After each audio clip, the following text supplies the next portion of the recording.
So it's been exactly 6 months since I set up my retro game nook at home. And this nook has been through different evolutions. It's been in different parts of the apartment, different layouts, different angles. At first, I didn't know where to put this thing because I didn't want it to be the center of the living room, at least not at the beginning. Started off in the corner next to my regular desk so that I could just easily turn and just use it, play it. It was meant to not get in anyone's way, not annoy my wife, and then slowly it became like a virus. It just started creeping in and becoming more and more prevalent in the living room. The good news is my wife was down. She liked how nostalgic it looked. I mean, she's kind of the reason it even looks good. She helped pick out the media cabinet, the rug. She did the cable management, the lighting. Like, without her, this would just be just another dude's nook. You know what I mean? I would probably just set something up on a cardboard box or like a plastic container, some bullshit like that. It would just be the most indifferent dude setup you can think of because I'm really not into interior design or having that many things. But she's the reason it's a vibe. So I want to tell you more about why I even set this nook up and got back into retro games. But first, let me give you a quick tour of what I currently have. The very first thing I got was this Sega Dreamcast. This was the first console I ever owned as a kid back in like 2001. The Dreamcast was already in a death spiral by then, and these things were cheap. So I just saved up a bunch of money from like odd jobs and birthday cash, and I got one along with a few games. The second console I got as part of this nook was the GameCube. This was the second console I ever owned as a kid. I'm kind of just going back in time and recreating what I had. And maybe a few months after I got both of them back in the day, they were both stolen from my house by a friend that used to come over and play the consoles. He loved it so much, he was like, you know what, let me just have this for myself. That's like a whole other story. The next thing I got here was the original Xbox. I found this at a game expo. This was something I always wanted as a kid. This was just like one of the cooler consoles for me, along with the PS2. Got a bunch of the classics for that, including Halo and Jet Set Radio Future. And then I got the PS2, which I would say is the top console I wanted as a kid. I thought of stopping it there. I'm like, all right, I have the 4 major 6th gen, like early 2000s consoles. Maybe I just chill with these. But like I said, I had a virus at this point. Without getting too into it, back as a kid, my parents didn't approve of games that much. So I had to get creative when it came to games. I would just experience games by going to Best Buy, like playing the demos, getting game demos off of discs from gaming magazines, or just go to a friend's house. So I kind of went on this journey collecting the consoles I always wanted but never had as a kid. The next thing I got was this Xbox 360. This was actually mine. I bought this in like 2008 when I first moved out when I was 18 years old. This was the console that like was the peak of console gaming for me. Still got all my games for it, including Halo 3. It's like one of my favorite games. Then I got the Sega Genesis. This is actually the second console I've ever played as a kid. First one was the NES. I don't have that yet. And I played this at a friend's house. It just blew my mind. One of the most memorable consoles for me. So I always wanted it and I got it. And of course I got Sonic the Hedgehog. That was the first game I played. But I love a lot of games on this console. And then the most recent console I got was the N64. This is an absolute classic. Played this with a friend in middle school. Just so many fun 2-player games. Yeah, I just have such amazing memories with this console. I have like a love for cartridges. Like even though a ton of games I like were CD-based games back in the day, just because cartridges was like the first thing I was exposed to, it's like my vinyl records. I just want more cartridges, but they're not cheap, but I'm gonna get more. Okay, that's all the games and consoles I have currently. I'm gonna keep going. There's just so many more amazing games and consoles to get, but I want to talk to you about why I even started doing this in the first place. So after the Xbox 360, I kind of stopped gaming.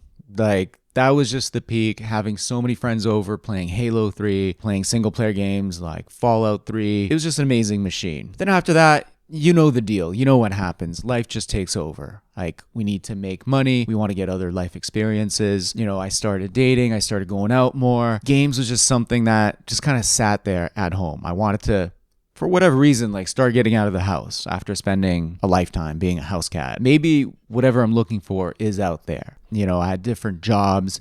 I started a business. I had hobbies and pursuits and different friends. I just lived this whole non-game life after pretty much an entire childhood of mostly caring about video games. And it was cool. Like I needed that perspective as a person to just do my own thing and get out there and, I guess, experience life, see what there is to do. What I realized over the years was I was just not that happy. I was constantly trying to achieve some level of financial security get somewhere in my career. I was in this needy state, constantly trying to get the next thing. I love cracking a beer. But beyond that, like, I didn't really do anything for childhood joy. And I got to a point where I was pretty stuck. I didn't even enjoy spending time alone. I didn't enjoy my own company. And then while on this trip to Japan with my wife, I came across an old Dreamcast in like a retro game shop in Tokyo. It just like activated something in me. And I was like, why can't I just get it back? Why can't I just resume this hobby? It's still something I wanted to do. I just sort of pushed it back because I'm like, well, I got to make money now and be a grown up and an adult and like whatever any of that bullshit means. So I just thought, fuck it. I just found a Dreamcast and I got it. And along with that, I wanted like an era appropriate TV. So I got this Sony Trinitron that I found in a vintage shop. And just like piece by piece, this thing came together. Like my wife brought in her old family VCR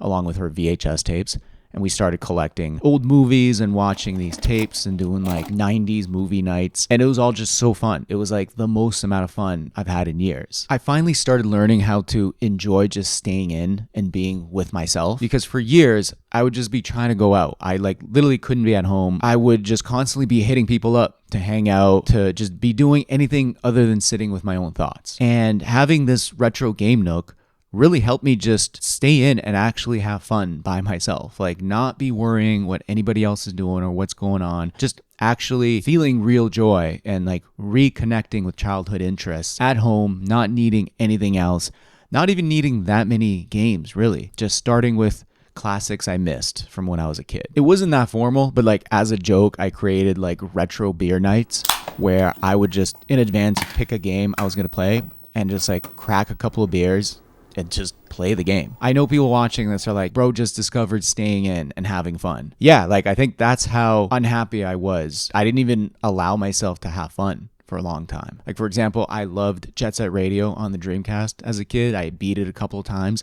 Always wanted to play Jet Set Radio Future. Didn't have enough money for an Xbox. And over the last few months, just been getting back into it. Like there's just a certain magic to these early 2000s games. Like they're offline, they're a bit more slow paced, they're relaxing, they have unique art styles. They just feel different. I'm not one of those people that says like modern games all suck and I only prefer older games and all that. It's more like I missed out on this stuff and a lot of these games held up. Like they're still really well made, well designed, fun to play. There's no like microtransactions. They're just so immersive. Oh, there's a cat up there.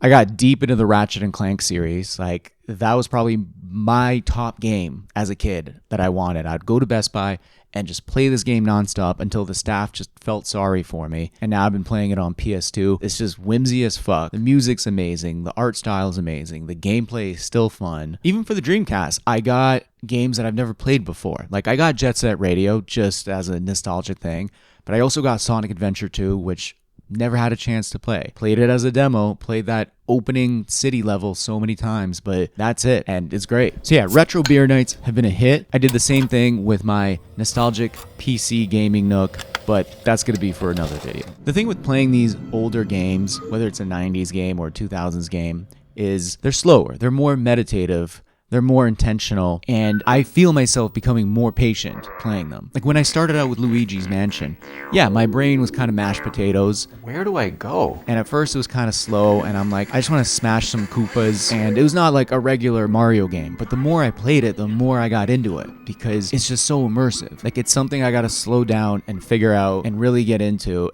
and like I feel myself more relaxed after I play it. I feel like that childhood imagination reactivating that I guess has been dormant for many years. And like I said, modern games are still fun. Like I do have a PS5. It was a gift from my brother a few years ago. So that's like my only connection to modern gaming. And it's got some great games, but I still play the older games more. There's just something about them that just takes me back to that time, restabilizes my nervous system. The other thing is these older consoles are very social gaming heavy. Like they were designed to be played with others.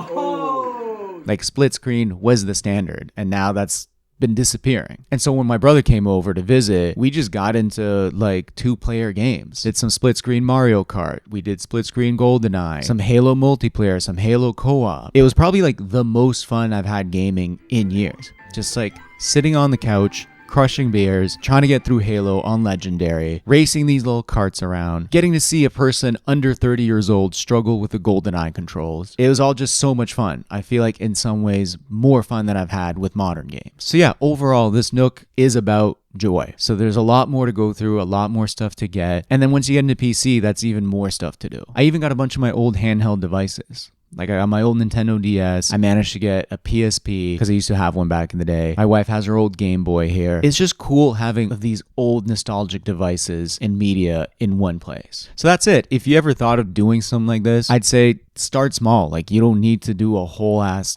retro Nook. You can just get one like janky, cheap little cabinet, get whatever CRT TV you can find, whatever your favorite console from back in the day is, 1 or 2 games, and it's just something you play on a break. And it's like weirdly soothing. Like if I'm in a crusty mood or I'm sad and then I just play like 30 minutes of an old game, it's like immediate medication. And that's like before I had the beer. Conan, do you like the TV?